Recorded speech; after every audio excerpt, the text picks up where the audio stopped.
মানুষ ভোট দিচ্ছে কিন্তু আপনারা দায়িত্ব পালন করছেন না। যে বুথের ফল খারাপ হবে, লিড পাবো না, সেই বুথ থেকে সভাপতি সহ সদস্য সবাইকে ইস্তফা দিতে হবে। গ্রুপবাজি চলবে আর দল শেষ হয়ে যাবে, এটা চলবে না। দল থাকলেই রোজগার হবে। কিভাবে রোজগার করেন সব জানা আছে। তৃণমূল নেতা কর্মীদের হুঁশিয়ারি সোনারপুর দক্ষিণ বিধানসভা কেন্দ্রের বিধায়ক লাভলি মৈত্র।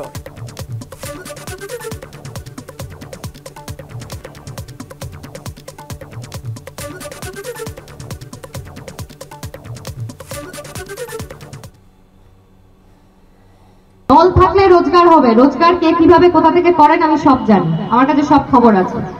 হ্যাঁ, দলটা না থাকলে তো সেটা হবে না। তাই জন্য বলছি গ্রুপবাজি বন্ধ করুন। তাতে একটা কর্মী সম্মেলন হচ্ছে, বুথ ভিত্তিক কর্মী সম্মেলন, সেখানে অর্ধেক লোক আসে। প্রত্যেকটা অঞ্চলে প্রত্যেকটা বুথে এমন কিছু কিছু মানুষ আছে যারা কোনো দলেরই না, সকালে তৃণমূল, রাত্রে বিজেপি, দুপুরবেলা সিপিএম। এই সমস্ত কিছু লোকের জন্য আজকে আমাদের অঞ্চলের ক্ষতি হচ্ছে। মানুষ ভোট দিচ্ছে কিন্তু আপনারা আপনাদের দায়িত্ব ঠিক মতো পালন করছেন।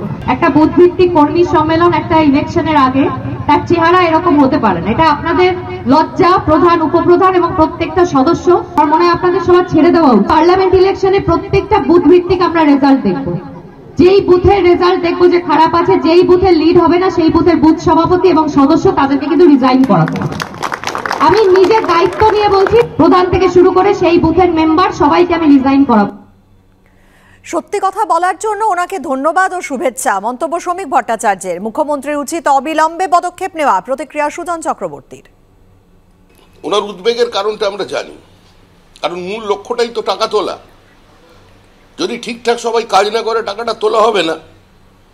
আর লোকসভা নির্বাচনের প্রাককালে যেভাবে তৃণমূল কংগ্রেসের কর্মীদের মধ্যে নিরুৎসাহ দেখা যাচ্ছে, মানুষ যেভাবে সরে যাচ্ছে, কেউ ভয় সরে যাচ্ছে, কেউ হতাশ হয়ে সরে যাচ্ছে যে কোন দলটা করেছি, কেউ ভবিষ্যতের রাজনীতির কথা ভেবে সরছে, সেখান থেকে উনি বলছেন।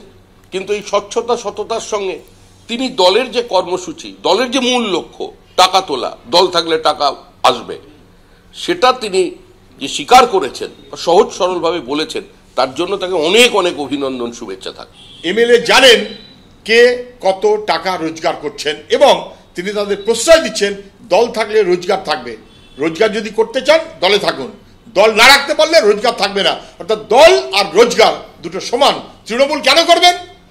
বেআইনি সম্পদ তৈরি করার জন্য করবেন। মুখ্যমন্ত্রীর উচিত ন্যূনতম স্বচ্ছতা থাকলে এখনই পুলিশকে দিয়ে জেরা করিয়ে কারা কারা রোজগার করেছে তালিকা নিয়ে অ্যাকশন নেওয়া।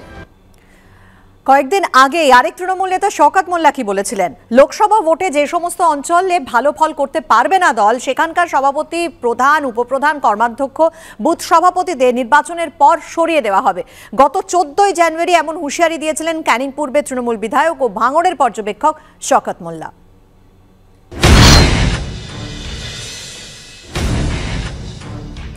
লোকসভা নির্বাচনে যে সমস্ত অঞ্চল ভালো রেজাল্ট না করতে পারবে, সেই অঞ্চলের সভাপতি, প্রধান, উপপ্রধান এবং কর্মাধ্যক্ষ আর দুটো বুথে যদি খারাপ রেজাল্ট হয়, সেই বুথ সভাপতি, অঞ্চল সভাপতি, প্রধানদের লোকসভার পরে সরিয়ে দেওয়া হবে।